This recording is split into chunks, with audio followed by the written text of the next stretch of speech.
Welcome to the TNT Real Estate Podcast, where we spark conversations that set you up for real estate success. I'm Tyler. And I'm Tanya, and each week we bring you expert tips on navigating Northern Ontario's real estate market. Whether you're buying, selling, or investing, we've got the tools to help you thrive.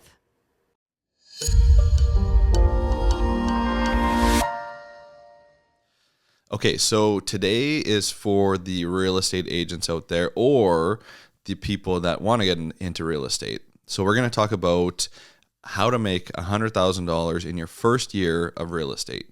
And we say $100,000 with a little bit of vanity. It sounds like it's a good caption. But to be successful in your first year of real estate, these are the steps that you need to take before you get into real estate, and also what you're going to build, your first year throughout the year. So let's get right into it. So there's a big difference between $100,000 as an employee working for a company where you have benefits, a pension plan, and all those great perks versus, making $100,000 as a self-employed person. Yep. So it's a little bit, it doesn't seem as ostentatious as it kind of sounds to be making $100,000 in your first year of a brand new career, because you do have quite a lot of expenses in being self-employed, but also you have your tax burden to pay taxes to the government. You also have to pay double CPP benefits, and then you're paying a lot of your own expenses to be self-employed. So to make $100,000 versus $100,000 in salary is quite a bit different as a self-employed real estate professional. Absolutely. Yeah. So we'll first start by breaking down what it means to make, about that $100,000 mark in gross commissions. So we could sort of look at an easy example would be to say you sell a home averaging $400,000, and that home has a co-op commission or a listing commission of about 2.5%. So that's about, let's say, and we have to caveat that with the fact that all these commissions are negotiable and it's different from one home to the next, and there's no set pricing, there's no set commission rates, right? Yep. But let's just say, for example, you're making about $10,000 gross commission on a sale. That would be about 10 sales per year. Yep. And 10 sales, that's not even really one sale per month. But I think when you look at the big picture, how many clients do you actually have to work with?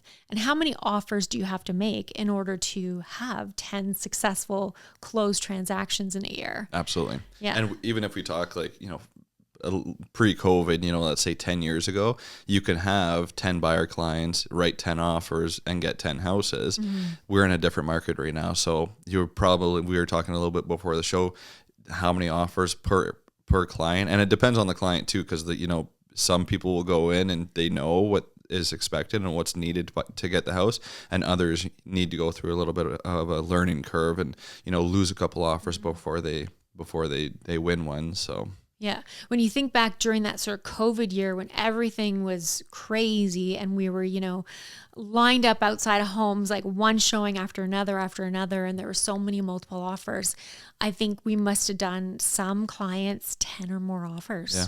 10 or more offers without even being accepted. Mm-hmm. I would think maybe now, and just looking at last year, maybe you're about 2 or 3 offers per client before they then are successful. Yep. But, like you said, some clients take 6 months or a year before they find the right property. Absolutely. So you can be showing, properties in and not necessarily even your first year, but just as a realtor, you could be showing properties for up to a year to find the right property for your client, right? Yeah. So it's different, and it differs for every single client.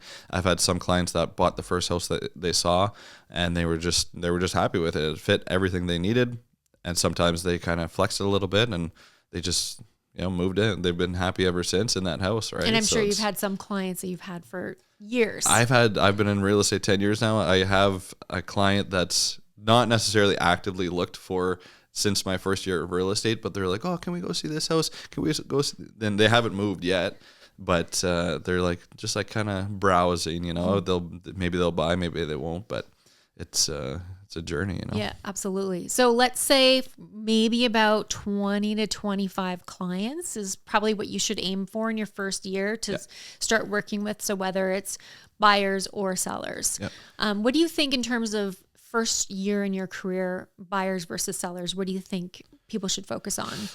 I mean, obviously there's the saying you need to list to last, but I think in year number one, you just take anything that you can get. So if somebody calls you or you call somebody and they're like, yeah, you know what, we're going to list our property. It's a golden egg. It's like the perfect client to have. Do it, learn the marketing, have your, broker record or manager help you with the marketing, help you, expose the property as it should be.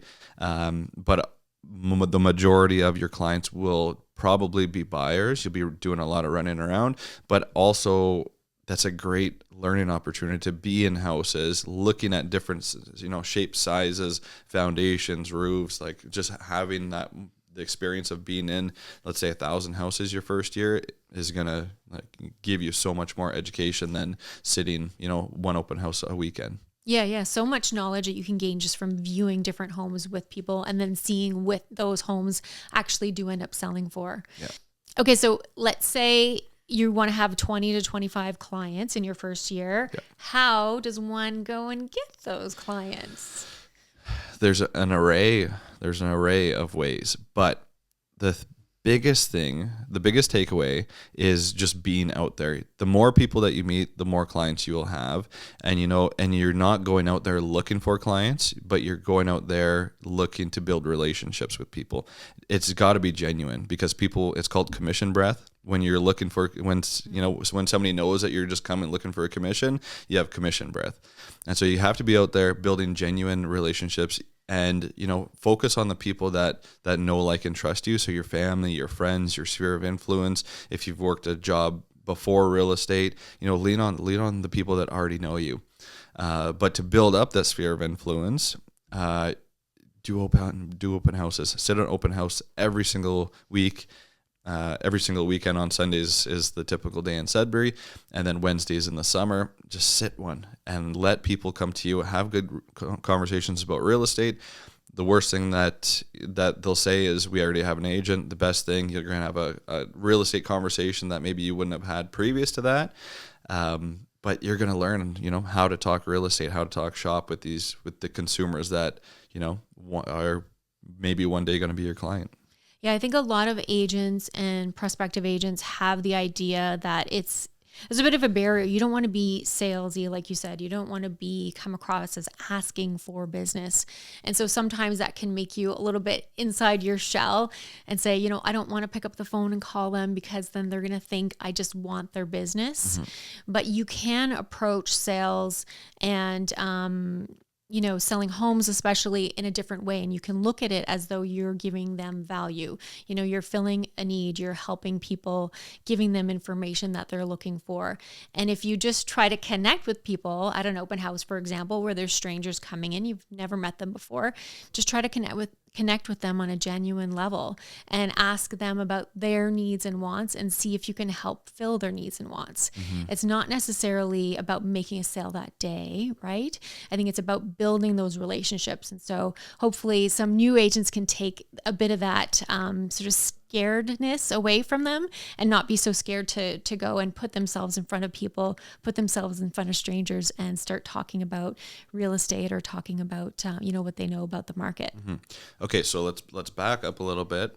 We're getting into open houses, but let's go back to maybe not the first 2 weeks of real estate, because you're going to be setting up, your office, you're going to be setting up your computer, you're going to be signing into whatever system that somebody has. But let's say the beginning of week 3, what should a real estate agent starting out be doing? Real estate agents need to treat their job in real estate as a job. I think it's so easy to say, I got into this job because it's flexible and I can make my own hours, but you actually have to make your hours. You actually have to show up to the task and build in those working hours there. Just because you have the freedom to be flexible doesn't mean you should take every freedom to be flexible. Absolutely. Yeah, I think it's very important to start with Personally, I really believe in the strong morning routine. I think if you wake up with a certain intention, start your day on a positive foot, get moving, get active, do something. Maybe you have a little ritual, a cup of tea, a cup of coffee, a little journal or something like that, something to just kind of get you in the right mindset. I think it's a great way to start the day. And if you looked at my Google Calendar right now, you would see it is like a rainbow of colors of different things that are happening throughout the week, whether it's family, things that are happening with my family, my kids, my work, my personal life, my book club. Everything is on there on my schedule. And I think it's very important for new agents getting into the business to, you're going to have your family things, you're going to have your time, put it on the schedule. Absolutely. Like, don't waver from that if you can, but also put on your working hours.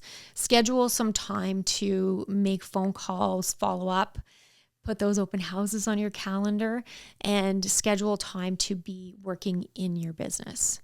Yeah. Absolutely. What is your routine like? My routine is a little bit more flexitarian than yours is. I don't have like a super serious morning routine.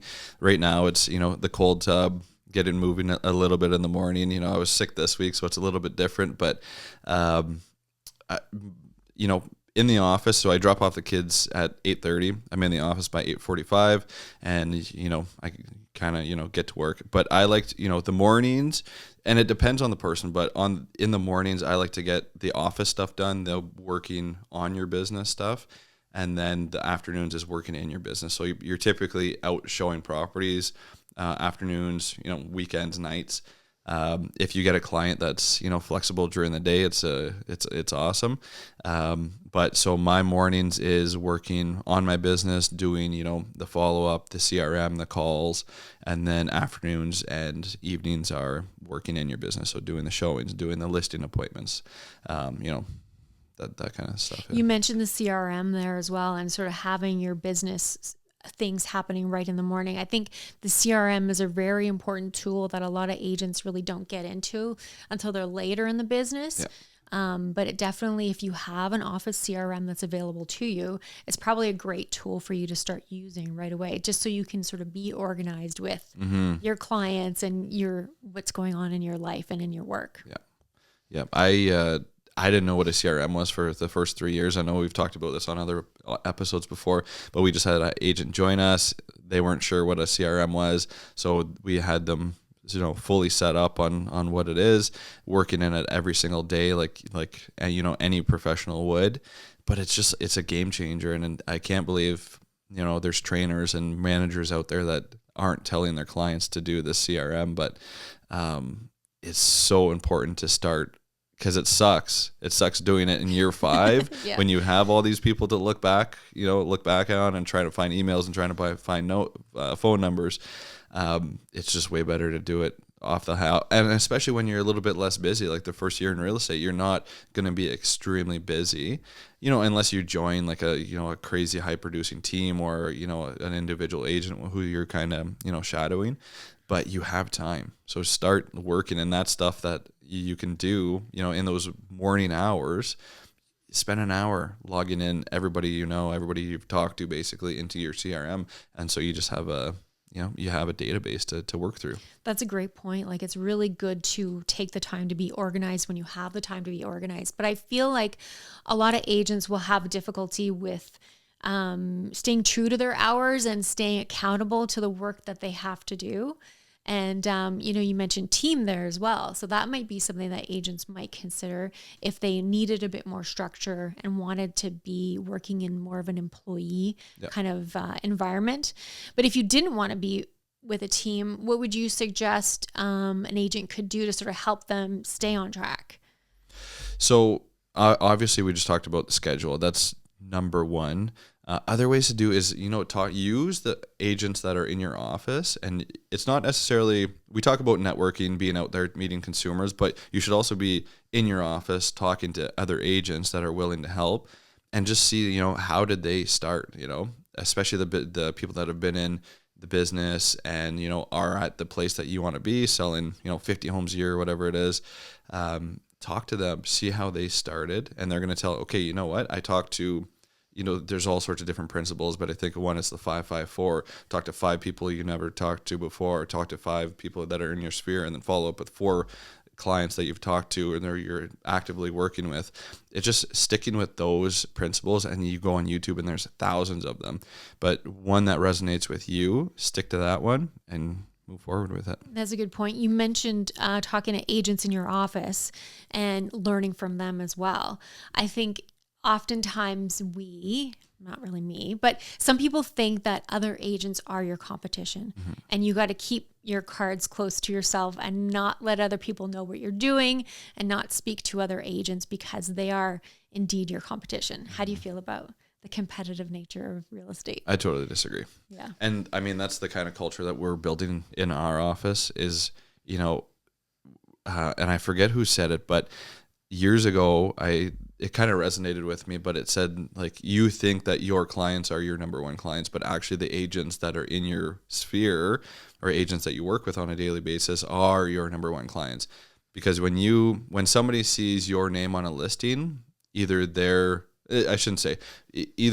really want to sell your listing, or if you're known as kind of a-hole, let's say, or a difficult person, they're not going to want to deal with you because they know it's just going to be headaches for themselves and their clients, right? But when they see, okay, it's Tanya Vandenberg on the listing, or Tyler Proden, hopefully, they say, well, I really want to work with that person. Let's bring in our clients. Let's make a deal, because they know you're easy to work with. And, you do a good job for your clients and you let them do a good job for theirs. And it's not like about squashing the other agent. It's about coming to a win-win for both of your clients and selling the property. Yeah, I think a lot of people don't really understand that negotiation is a collaboration. And when you kind of start off on a bad foot, it can kind of go in a negative way. But if you start off sort of amicably, and if you get to know other agents and get to know them on a personal level and outside of real estate just a little bit, it really does help your business. It helps you get known and help people know who you are and that you're a good person to work with. Absolutely. And so one of the things that I really like to encourage, and I had spoke to some newer agents, prior to them even coming into our office, was to get involved with your local real estate board, your local realtor networking events as well. And you might not think these people are your friends. You might still kind of feel a certain way about it. But I think if you go in with an open mind and just get to know people on a different level, I think, our experience working at the board is one thing where you get to sit around a table with people from different offices, different age groups, different demographics, and you get to know them sort of outside of, the deal situation, and you get to really sort of humanize one another and get to understand each other a lot more. Absolutely. And you can learn to disagree, but still have respect for one another as well. So I think it's great. If you're a new agent, go to the agent networking events, go to your board, AGM, meet other agents and just get to know them, introduce yourself to them. Yeah, it can be intimidating, but get outside your comfort zone. It can't be intimidating, but you got to think, like, the majority of realtors are extroverts, so they need that interaction just as much as you do, right? So it's like, oh yeah, I don't know what they're gonna say. They would like to talk. Realtors like to talk. We could talk all day, and they like to talk about themselves too. Absolutely. You can ask them about themselves. Maybe play a little bit into their ego, ask them how they got to be so successful, and maybe they'll be willing to share a little bit with you. Absolutely. They like talking to people, and they like talking about real estate. Basically the 2 reasons you got into real estate, if you did. So I understand the nerves behind it, but just go do it. Yeah, the first one hurts the most. Yeah, I think getting outside your comfort zone is probably the biggest thing to success.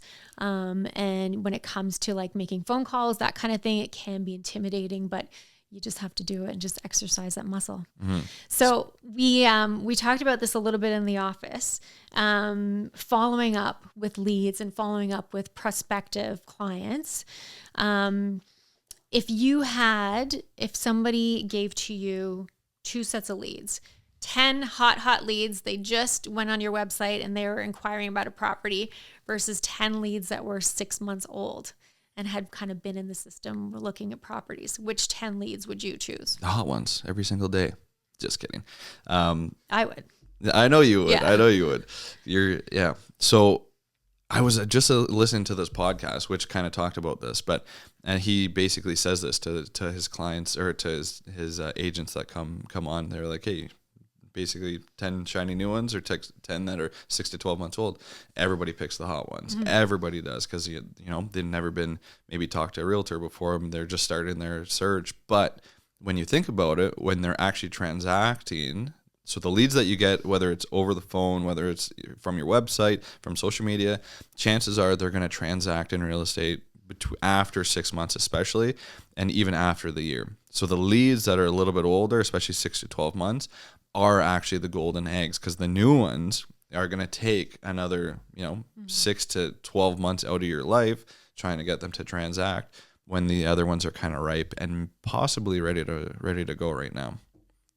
That's my answer. You explain why you'd pick the hot ones. I mean, I would pick the hot ones just because you get the chance to have that initial conversation. Yeah. But you're 100% right. The follow-up is the hardest part to do. So you pick up the phone, someone's looking on your website, you have a nice conversation with them, you start asking them about their needs and wants, and then a couple weeks later, you follow up with a phone call. Maybe they're busy. They're at the grocery store when you call them. It's not a good time. And then immediately you start to feel like, oh, I'm bothering somebody. Yep. I don't want to do that. And I think that's where a lot of agents kind of get hung up, is following up with them 2 weeks, 3 weeks, 2 months down the road. They feel like they're bothering the person, but really you have to look at it as giving them what they're looking for, right? And helping them. Yeah. There's a stat saying that to make somebody your client, you have to follow up with them between 5 or over 5 times for sure. But I think it's actually maybe 7 or 8.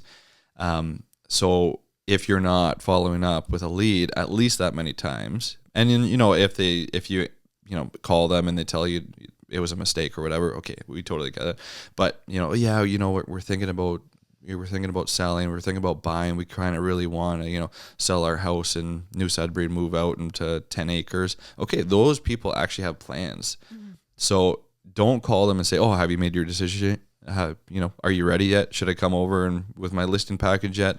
Call them with stuff that they can actually use. Like, listen, there's a farm that was just listed, or my business partner or somebody in my office just listed a 10-acre farm out in Blizzard Valley. Do you want to go take a peek at it?